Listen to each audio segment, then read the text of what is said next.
And what is going on, everybody? Welcome back to another episode of the Designated Players and MLS podcast. We're here with Greg from Revolution Recap to chat about New England Revolution and their 2024 season. Greg, how are you doing, man?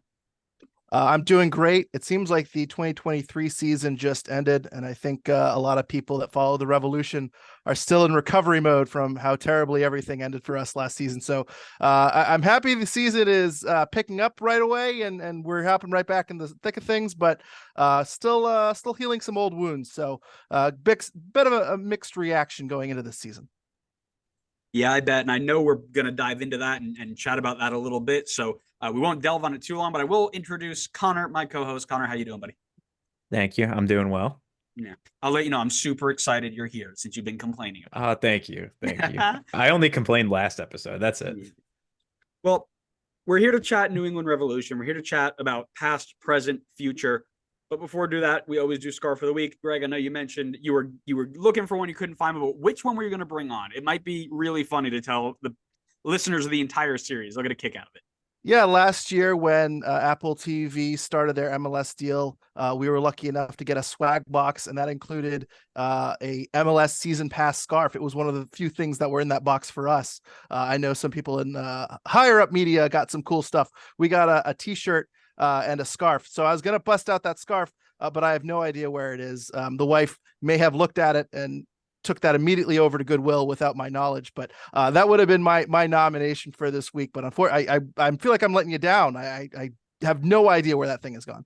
No, not a problem at all. We think it's super funny because you're actually the second person to have that. So we didn't even know it existed. I didn't know it existed. Connor? No, I didn't before this week. I did not know it existed, and now I've heard about it twice. Andrew, I will make this promise. If I find it, I will reach out to you. I will get your address because it belongs in that beautiful scarf collection behind you. Yeah. Well, I appreciate that. We'll see if we can give it a good home. We're pushing around 70 right now, so trying to get to 100 by the end of the season, I think would be a really cool goal. But Connor, what are you rocking today? So I had to go for a little bit of a stretch on this one because I don't have a New England scarf, at least not yet. So in honor of a former New England goalkeeper, I've brought out the Chelsea scarf. That's a better stretch than mine is, I'll tell you that. We are a pro Georgi Petrovic podcast, and it certainly is tough to see him go, but it's very exciting to see his career already kind of take off. And I think we have higher expectations for him than Matt Turner, to be honest. I know Matt Turner has done incredible things with the World Cup, and I know things are a little rocky for him right now, but Petrovic's ceiling is absolutely incredible, and Chelsea has a good one there. Oh yeah, I was stoked when he finally got his shot to start with the team. He's won over the fans so quickly. They're all ready for him to completely make that number one spot his. I think Sanchez even coming back is going to have to win that spot over again. It's Jordy's to lose. Mm-hmm. Absolutely. Mine's also a stretch, and it's way bigger than that one because you're gonna need to remember this one. Ooh, I have a hard time remembering. Yeah, you're not the brightest, but that's okay. I went all the way down the wall. I couldn't find anything except one scarf that ties to one player who was signed a couple years ago. And I've broken out the Juventus scarf for Giacomo Veroni because it is literally the only thing I can tie to New England. So going to work on that. It's definitely going on the list because I feel like we talk about New England enough where having that scarf would be useful.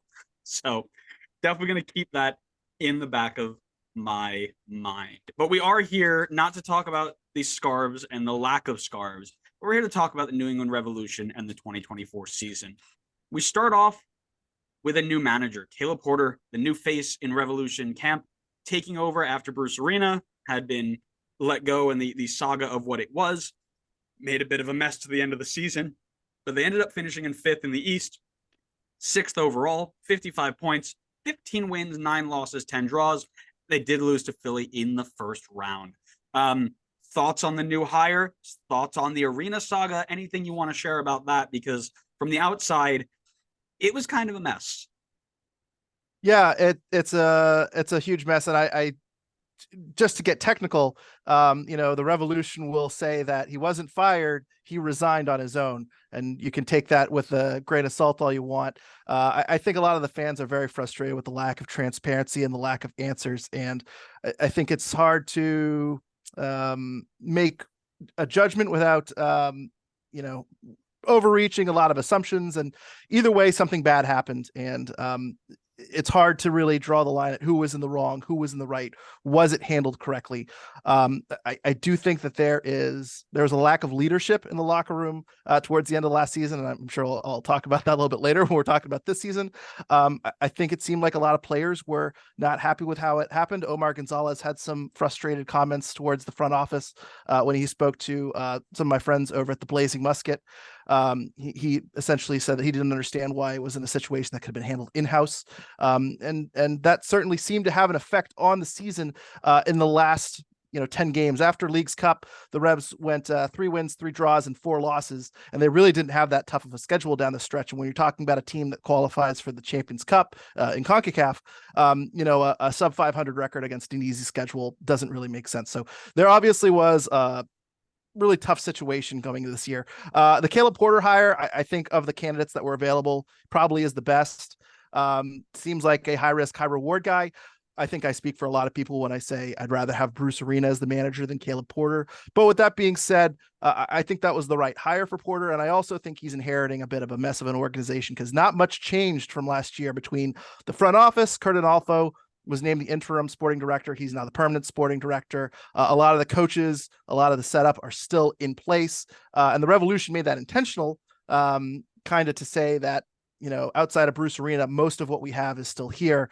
But that also could be a negative if there is still kind of a weird feeling around the locker room. And most of this roster is the same too. So it's going to be interesting to see Caleb Porter inherit a team that basically isn't his. It was Bruce Arena's, and to see if kind of the stench from last season and if any tensions in the organization have passed, if time has healed those wounds, or if he's walking into a bit of a lion's den. I will save my comments for a later section. No spoilers here. What I do want to ask you, that you mentioned that relatively unchanged, but changed just a little bit.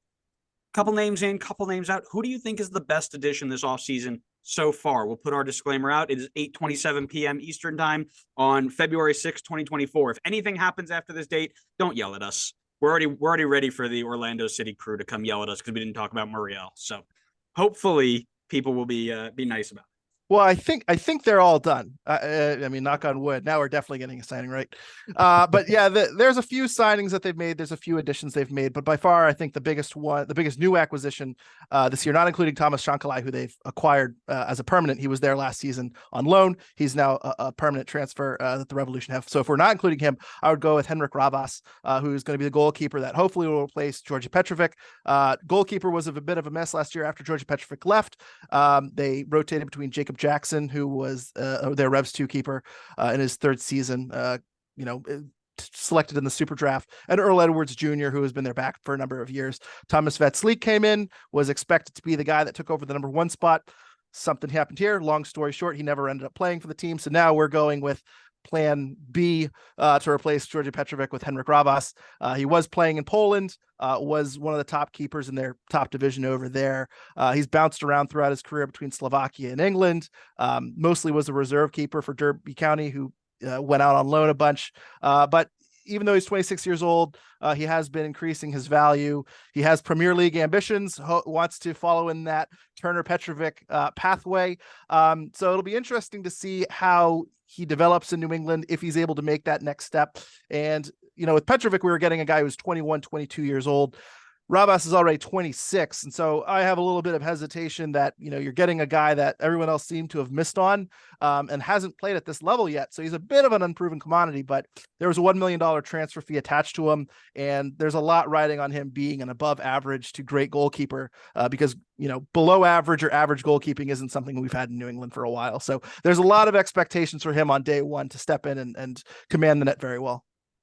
That whole goalkeeper saga was like 1A or 1B to the 1A of the Bruce. Like, you come in and you get a guy who's had such great success in his international career, and he doesn't even get a minute.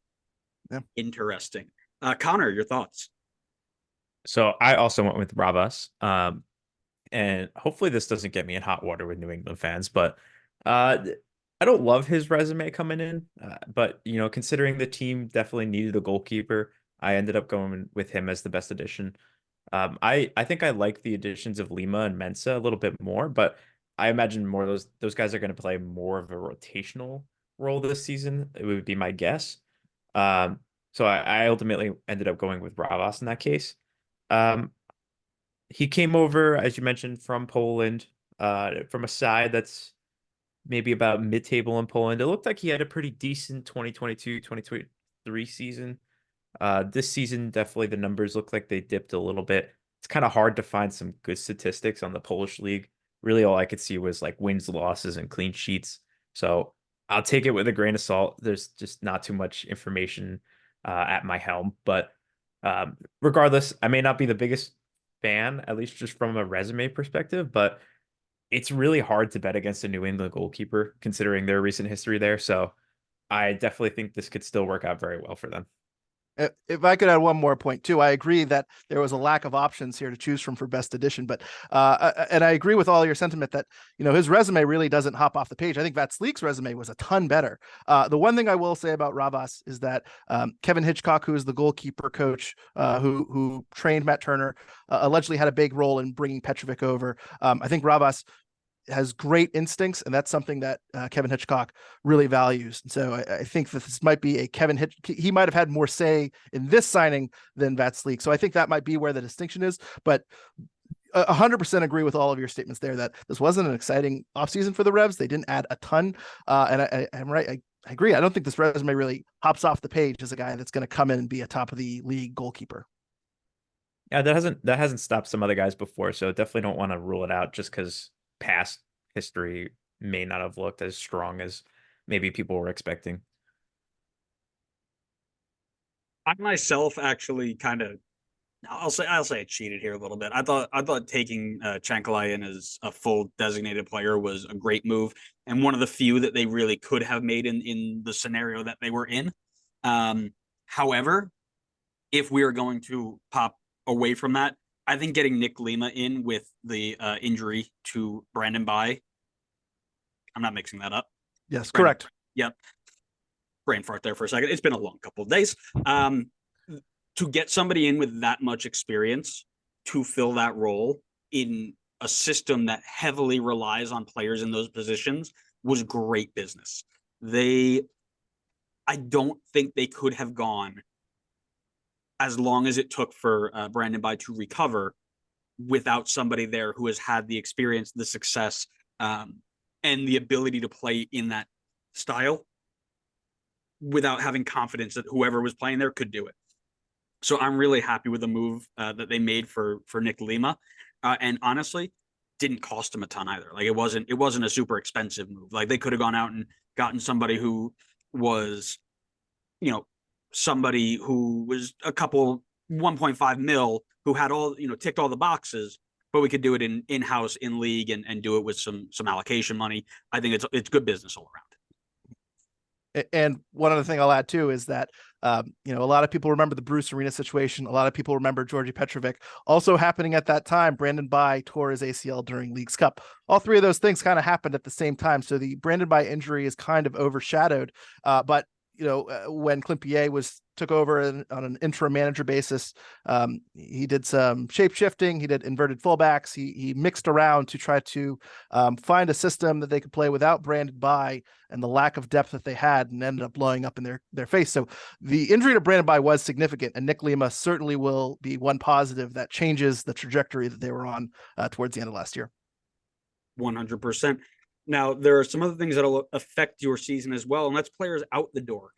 A lot of players, but not a lot of, I'm going to use the term important players, a little bit rough, but who do you think is the biggest loss in that list? Because there are a lot of them. Yeah, I agree with that sentiment too. And if I could cheat, I would say Bruce Arena. But I won't cheat. I won't cheat. And I'll go with Gustavo Bo. And this might be more of a loss in spirit because he's been such a major part of the team. He was in the MLS Best 11 in 2021. He was an all-star in 2021. He scored over 50 goals for the Revs across all competition. He scored 7 goals and 4 assists and had 4 assists in about 1,300 minutes last year. So he was still an effective player. He was still a productive player. The issue is that the last 2 seasons, he's really struggled with injuries. He occupied a designated player spot, a DP spot as well. So they weren't getting a ton of production for a guy that you have at the top of the roster. It was also noted that last year when the expansion draft happened, Gustavo Bo was left unprotected. So I think the team kind of played their hand that it was Gustavo Bo's last season in New England, and they didn't have much interest in re-signing him, which seemed to be the case. And I believe he's signed with a new team, I believe in Colombia. Don't quote me on that, but he was still a major part of the team. Him and Carlos Gil had a very good relationship. And so I think there will be a lot of people missing Gustavo Bo, even though he was only available for half the games. And the other thing too, that I think is why Bo might be missed is that Giacomo Vrioni has not had a really good tenure in New England. And there's a lot of questions with the striker position. If he's going to, turn into a designated player himself. Bobby Wood had a hot streak at the beginning of the season last year, but kind of fell back into kind of a reserve player production towards the end of the season. There was a lack of goals at the end of last year, and Gustavo Bo got the start in the playoffs and did score in Philadelphia, because of the lack of production from the forwards. So Gustavo Bo is my pick, but as you mentioned, there isn't, again, not a lot of good names to choose from here. I think most of the other players that left had minor roles or reserve roles, or their time in New England should have come to an end. Yeah, he's currently Gustavo Bo in Argentina with Talleres.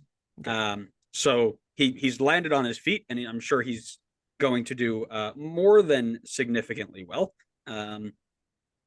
I'll just piggyback off you here. I also went with Gustavo Bo because I believe, based off of what I was looking at, there wasn't another player on the list who broke 1,000 minutes last year. I think most of them were under 5. So, when you're looking at the impact there, it's not super high. So I think Gustavo Bo is definitely the biggest fit there. Connor? Yeah, I will triple down on that. Also went with Gustavo Bo. Not a lot to add, but I get why New England would move on in this case, considering his age and his DP status. So I understand the decision to move on from him.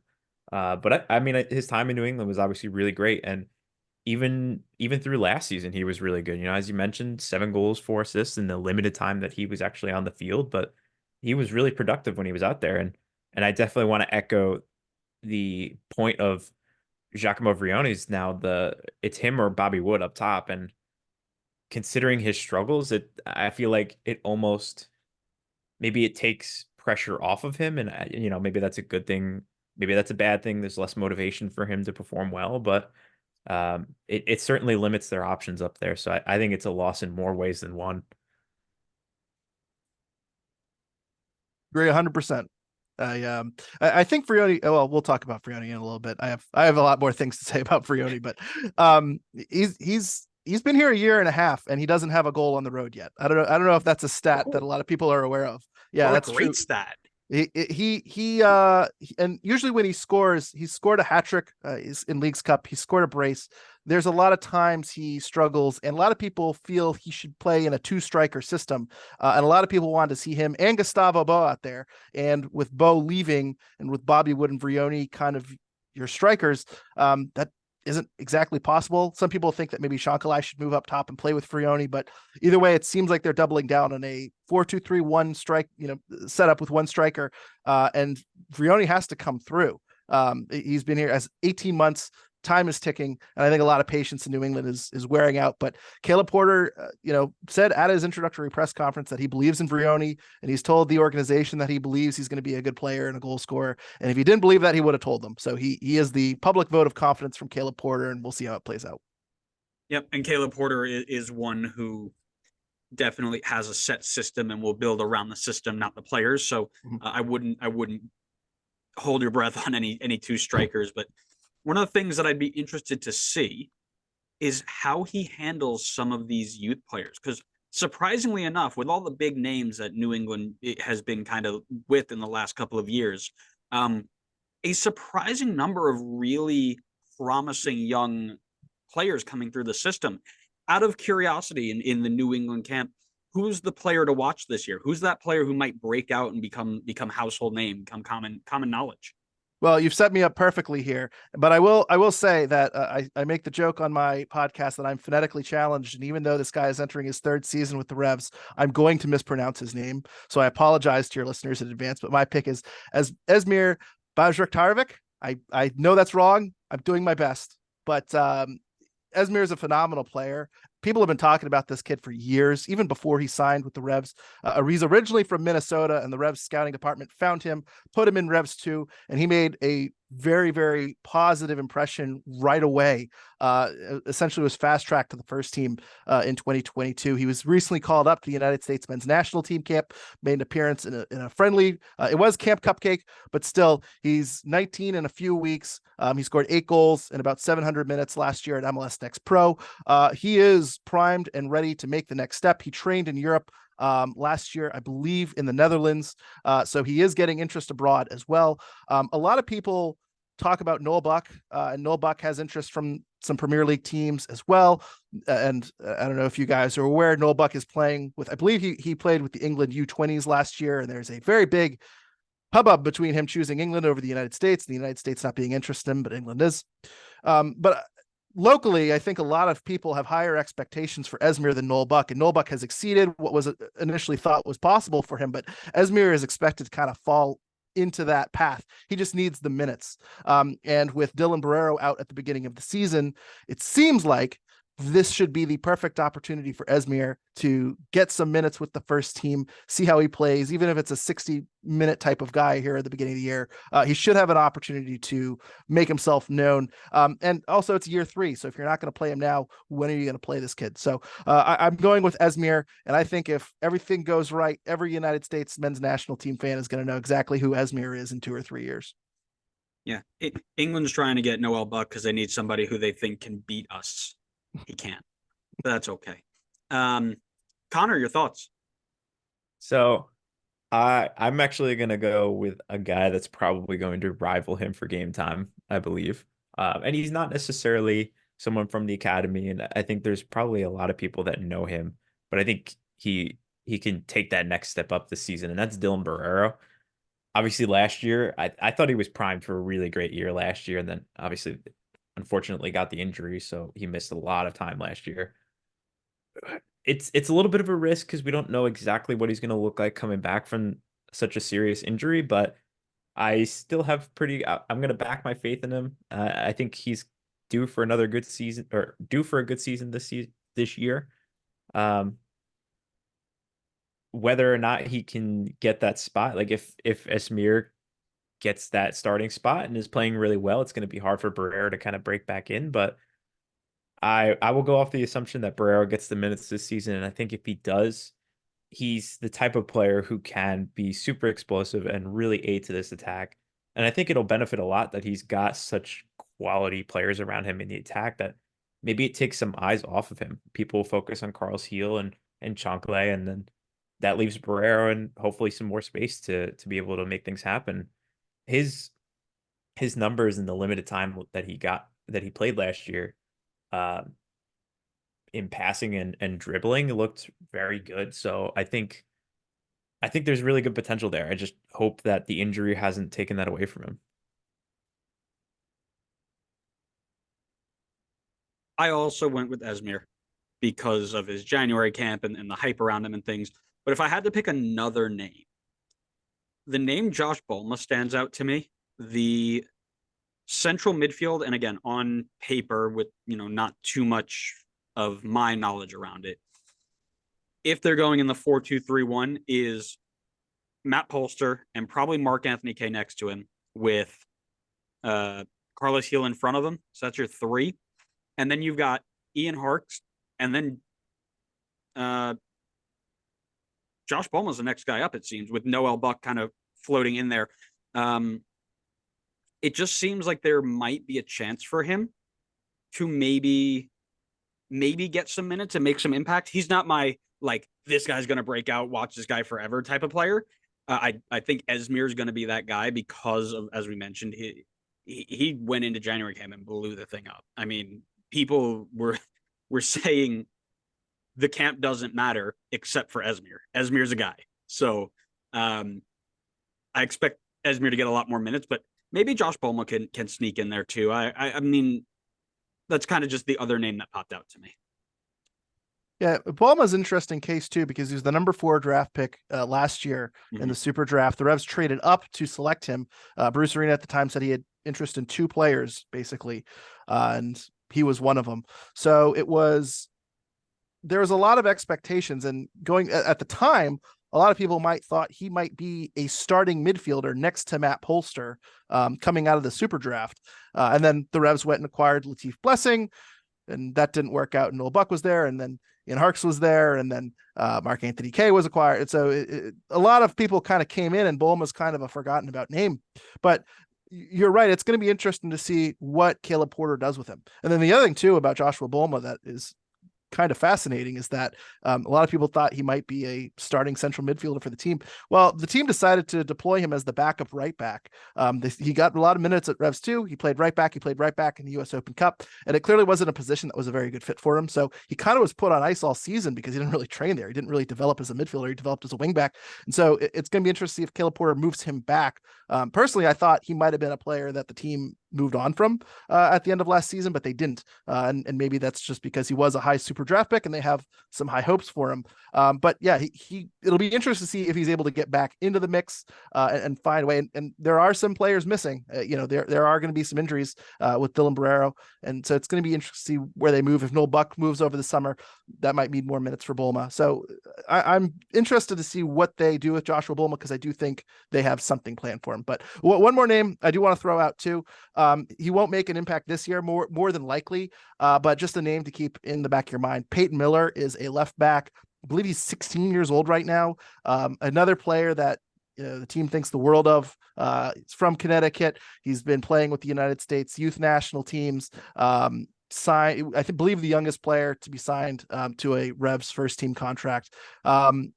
Left back should be getting most of his minutes down at Revs 2, but again, expected to have a very, very high ceiling. And I think DeJuan Jones will be playing left back. Brandon Bile will be playing right back when all is said and done. But going into 2025, the team might be looking for Peyton Miller to take that starting left back spot, or at least be a lot more involved in getting minutes. So that's just one name. And as I say, national team ambitions as well. So it's just a name to kind of keep in your back of the mind for the future.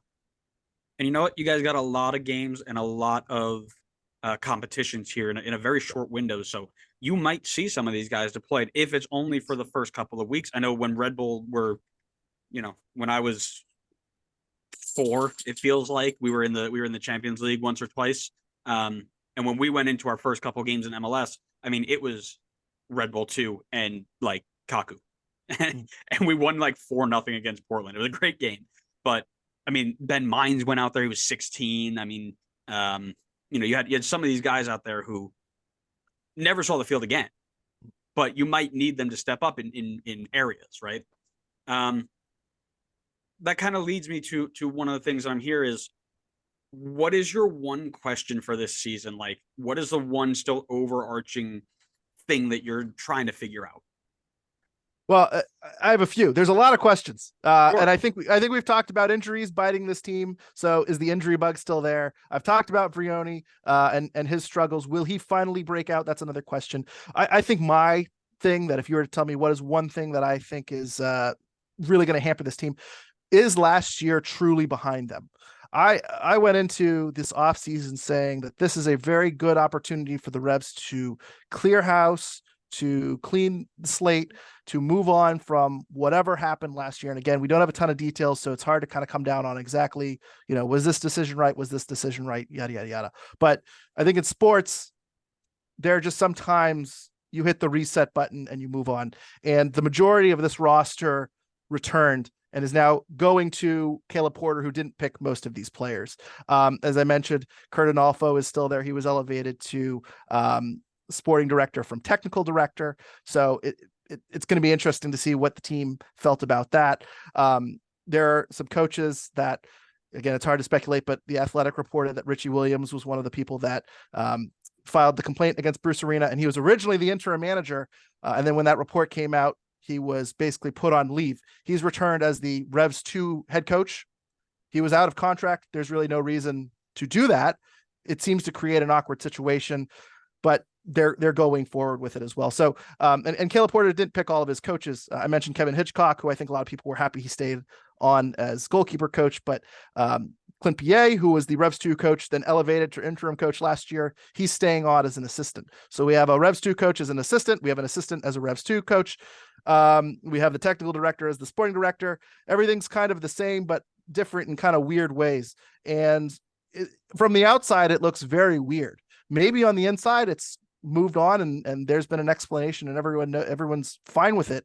But some people, it might be an awkward working environment, to say the least. And as I mentioned, the Revs really struggled down that final 10 games, 3 wins, 3 draws, 4 losses against bad teams. So if that team carries over into this season and there's kind of that stench from the end of 2023, I think the Revs could really struggle at the beginning of the season. I'm not saying this is going to be a disappointing season, but if there was to be a disappointing season, it would look like this. So I'm very curious to see how the locker room environment and how the on-field product is affected by that. Yeah, I could jump in there on the. I think mine's on a similar, in similar fashion, I would say. But my question is: are New England fully clear of the off the field distractions now? I think there's so much uncertainty around what exactly was causing the off field distractions, so it's hard to pinpoint exactly if they have gotten rid of the distractions. And now the question for me is, will that linger into this season and have some effect on them? And I guess maybe we'll find out as early as CCL, but that's going to be what I'm keeping an eye on this year. And I'll just kind of echo the sentiment here and continue it on, because mine is, again, surrounding the off the field issues, right? Is, can Caleb Porter pick up the pieces left by this old thing? And you were kind of hinted at it, Greg, beforehand. There were lots of problems with the Bruce Arena saga and the new group that took over, and it seemed to fracture the locker room and then heavily affect the play on the pitch, right? I mean, you can cite whatever you'd like, but the correlation and the causation are close enough to feel like it's pretty close, right? So with a new coaching group in place, are they able to turn that around and get the buy-in from the players to continue or repeat what they've done in the last couple of years? And I think that's going to be a tough challenge personally. I mean, knowing how locker rooms work and things like that, that's not always the easiest thing in the world. So, Caleb's got to get them to buy in really, really quick and get them to trust him really, really quick. And honestly, I think that starts by being really successful in Champions Cup, not just like sneaking by an Independiente, but like if you blow him out of the water, I think everybody's on his side. If you go in and you sneak by him away and you draw at home and you get through on away goals and you look like garbage, well, now I think you've got more of an issue than if you didn't even play in Champions Cup in the first place. So No, I agree 100%. And I will say too, if there's someone that can kind of come in and command the room, and I think it's a guy with 2 MLS Cups, right? So I think there's a optimism that Caleb Porter knows what he's doing. He's been in locker rooms before. He's won in Akron. He's won in Portland. He's won in Columbus. He certainly got a record of success that I think if you can move on, he's the guy to do it. It's just that there's a lingering feeling too, and it's going to be very interesting to see. And you're right. I think we'll know very quickly if it was the right decision to keep things as they are, or if they should have truly blown it up. Well, you've got a new coach in there. You've got to see if you can get some buy-in. But the question is, at the end of the day, where is this team finishing in the East? So I will take the more pessimistic view, and I think I am more pessimistic than most pundits, because I think people think of the Revolution and they look at this roster and you put the team on a piece of paper and you say that's a really good team. You have the MVP from 2021, you have Chancalay, you have Barrera when he comes back, you have Noel Buck getting Premier League interest. You have Esmir waiting in the wings. You have DeJuan Jones, who gets called up to the United States men's national team, even though it might not be in the best camps. You have Dave Romney. You have Brandon Bay. You have very good quality around the pitch. But I believe that the lingering effects from last year will still be there. This was a bottom 10 team in the league towards the end of last season, and I believe they had 12 points in their last 10 games. If you extract that over a full season, that's an 8th or 9th place finish. And I think you've kind of stolen my point, because I think Champions Cup 2 years ago, the Revs crashed out of it. They blew a 3-0 lead at Pumas, and then they end up missing the playoffs. And I think there was a clear drag, and it set the tone for the rest of the year. It was just a very big kind of anti-momentum. And so I think if they go out, if they lay an egg, it's going to be tough to see things getting better. And so I have this team down 7th, 8th. I would not be shocked if they're in the playing game. I would not be shocked if they miss the playoffs, although I think in MLS that's hard to do if you have that much quality. But I'm going to put them as a bottom of the playoff team, 7, 8, 9 seed. And I think this is going to be a very frustrating year for New England. And I'm going to have a lot of sympathy for Caleb Porter, because I think a lot of people are going to blame him. And I think he's walking into a really bad situation. Speaking of setting the tone in CCL, just look at Austin last year. An awful CCL run, and it killed their season from the start. It's basically like losing the playoffs at the beginning of the year, and somehow you have to keep going. It's a real momentum killer, and it's a real drag. I think the Revs have, I don't want to say a favorable draw, but I think Independiente is a team that the Revs can beat. So there is some fixture congestion at the beginning. I believe they have the longest travel of anyone in the first round. So it does feel kind of trappy. But this is if they can't advance past the first round, I think that's going to be starting the year off on a pretty devastating measure. I actually am right in line with you, Greg. I am not thrilled with this group. I'm okay with the 11. I think the first 11 for the most part are going to be solid. But the East is a nightmare this year. I know, Connor. That's my line. Yep, I know. Sorry, I need to take it from you, because that's just what this is. And being very good is going to be very tough this year. Your second leading goal scorer is gone. You just mentioned Vrioni not really in a great run since he's been here. Bobby Wood hot, and then he's not. Can they run it back? Can they step it up? I don't know. The depth worries me. We've talked about that a little bit as well. I've got him between 6 and 9, but I agree with you, man. I think it could shift down to more like an 8 to 12 range, even, where you're lucky to get in the play-in, and the play-in game would be like a ceiling, which I think is really unfair to a group, as you mentioned, with some of the quality that's in there. But the other thing, and as Connor mentioned, you've had such good goalkeeping for so long, and I believe that goalkeeping has kept you in a lot of games. If you don't have that, that falls, and you're dropping points left, right, and center, and you just can't do that in this league. So, yeah, you know what? I'll go crazy here, and I'll shift it down. Then I'm going to go between 8 and 12. I think the play-in game might be the ceiling for this group, especially with injuries and other games and rotation and stuff. I think the play-in game might be the ceiling here.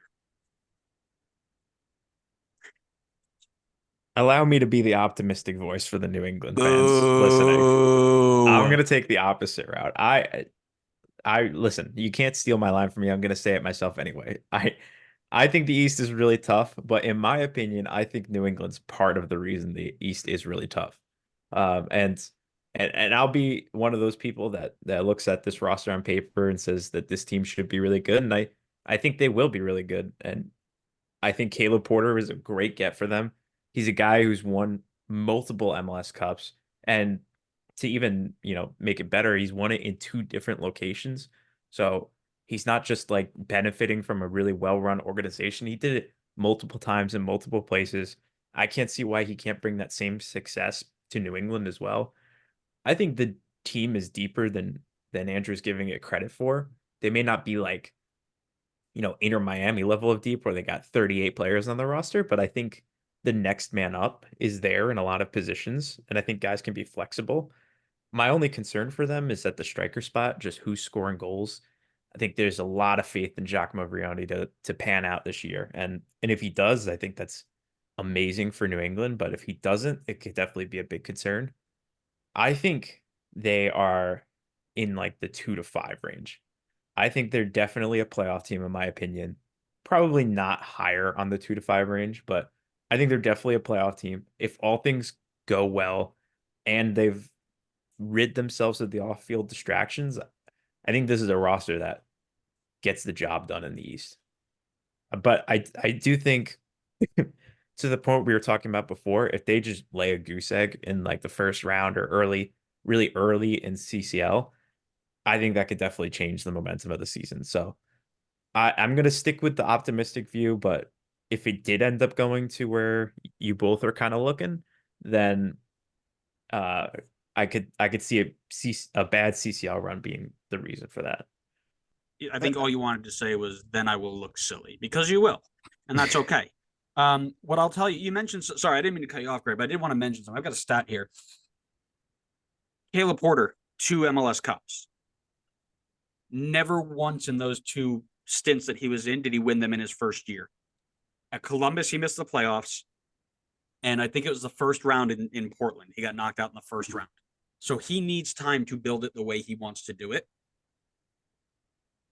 I believe that this might be a tough year for them, personally.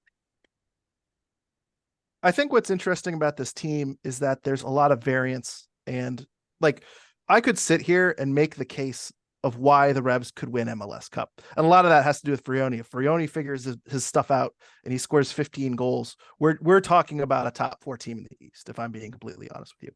With that said, there's also a big path where everything goes sideways. And again, I'm not saying that's going to happen, but if it were to happen, a lot of these red flags, this is what it looks like. I think this team is talented enough to be a top 4 team in the East, but wasn't Toronto a potential top 4 team last year? And locker room issues derailed their season, right? So this might be a TFC type of season where you have some strife internally that comes out and has a lot more, a bigger impact in a locker room than it does on paper. And then I'll also throw out one more thing too, because we're talking about the beginning season, getting off on the wrong foot, setting a bad tone. There is another thing that's happening that we mentioned on our show that I don't think a lot of people are talking about right now, and it can be catastrophic. But Carles Gil is in a contract season. If this team is in 9th place and it's June or July and the summer window opens, is Carles Gil looking around? Is his agent making calls? Are they trying to arrange a transfer? And does he want to stay and finish out the season? And if he does, is he giving it 100% effort? He's the captain of the team. I assume he is. But with a contract situation looming and with the Revs letting Gustavo Bo go, there's a question on whether or not he wants to stay.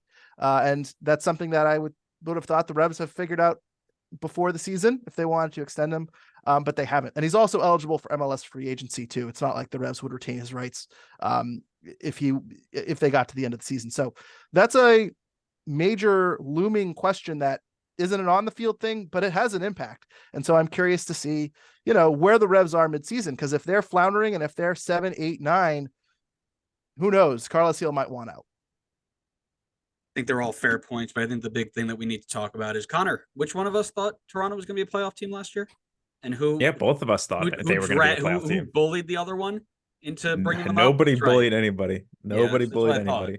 I'll have Connor's back there. I thought TFC was going to make the playoffs. It's hard to miss the playoffs. 9 teams make the playoffs. How did TFC not make the playoffs last year? But it's possible, So way back when we were doing predictions last year, one of us, I won't name who, thought that Toronto was a bottom 3 team in the East.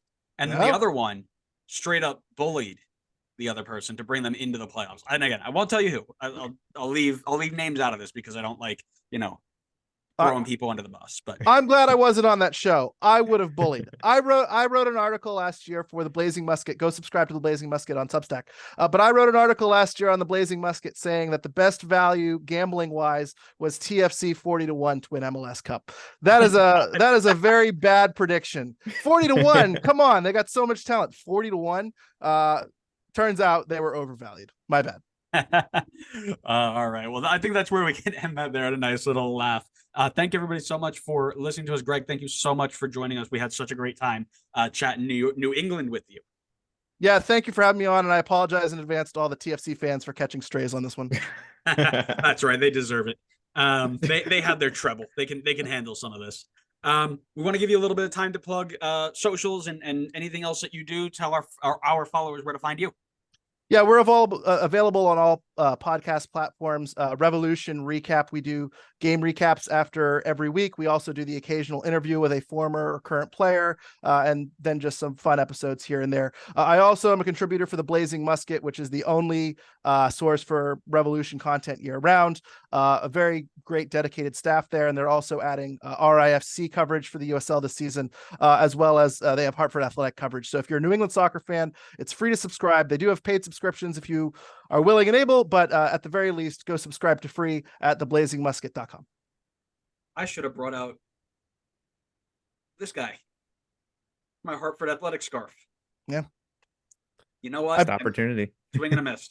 Sometimes it happens. But thanks everybody so much for listening. We hope you enjoyed it. Make sure you go show Greg and his podcast and his writing all some love. Go sub. And we will see you all next time on the next episode of the Designated Players and MLS podcast. See ya.